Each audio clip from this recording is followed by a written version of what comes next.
సంతానలేమి సమస్యకు చక్కటి పరిష్కారం చూపిస్తున్న Riya fertility test baby centre CN hospital Kurnool visit చేయడం జరిగింది. ఇక్కడ మనకి అర్బన్ హెల్త్ సెంటర్ ఉంది. ఇక్కడ 9 మంది ట్రీట్మెంట్ తీసుకుంటూ ఉంటారు.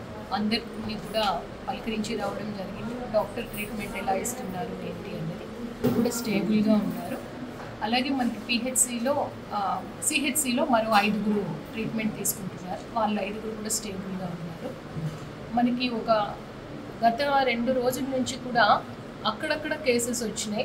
బట్ ఈరోజు ఒకేసారి ఒక్క కాలనీలో ఎక్కువ కేసెస్ రావడం జరిగింది.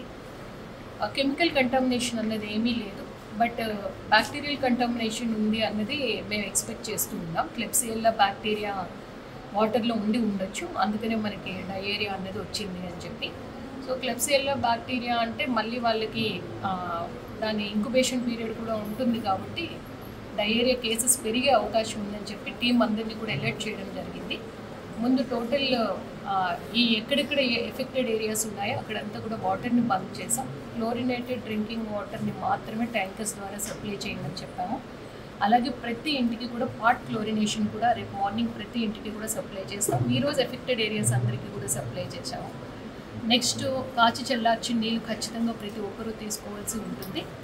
అలాగే ఈ నాన్ వెజ్ కొంతమంది గణేష్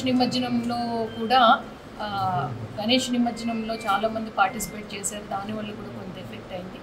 సో నాన్ వెజ్ అలాంటి పదార్థాలు ఎగ్ అలాంటివి తీసుకోకుండా మజ్జిగన్నం అలాంటివి తీసుకోమని అందరికీ చెప్పాలి. మొత్తం టామ్ వేపిస్తాం మొత్తం అందరికీ కూడా. మొత్తం సిచ్యువేషన్ అంతా కూడా కంట్రోల్లోకి తీసుకుంటాం. టీం అందరినీ కూడా అలర్ట్ చేయడం జరిగింది. Public health department, municipal, revenue and all authorities. రేపు టోటల్ నూక్ అండ్ కార్నర్స్ అన్నింటిలో కూడా నియర్లీ 200 to 250 శాంపిల్స్ వరకు తీసుకుని మనం పంపించడం జరుగుతుంది. ఇంకా ఎక్కడన్నా మనకి any chemical contamination, biological contamination ఇప్పటి వరకు అయితే టెస్టింగ్లో ఎక్కడ కూడా ప్రూవ్ అవ్వలేదు. బట్ ఎందుకన్నా ముందు జాగ్రత్తగా టోటల్ మున్సిపల్ అన్ని ఏరియాలో కూడా మనం తీసుకోవడం జరుగుతుంది. చనిపోయిన వాళ్ళ ఆర్థిక సాయం గవర్నమెంట్ మా దగ్గర యాక్చువల్గా డయేరియాతో అంటే he's 45 years old, chronic alcoholic and asthma patient అండి ఆయన.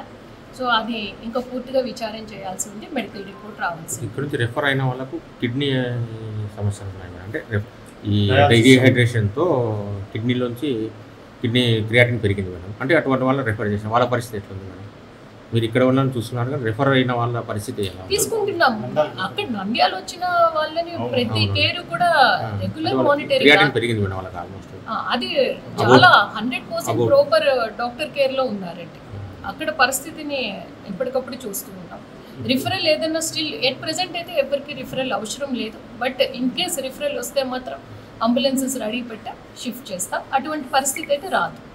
ఇప్పుడు వాటర్ టెస్టింగ్ రియల్స్ ఏమొచ్చింది మేడం? బ్యాక్టీరియా కెమికల్ కంటామినేషన్ లేదండి. బ్యాక్టీరియల్ కంటామినేషన్ ఉండొచ్చు క్లెబ్సియల్లా అని ఎక్స్పెక్ట్ చేస్తూ ఉన్నాం. లేదు, ప్రస్తుతానికి H2S టెస్ట్లో అయితే 24 hours అయినా కూడా కన్ఫర్మ్ కాలేదు.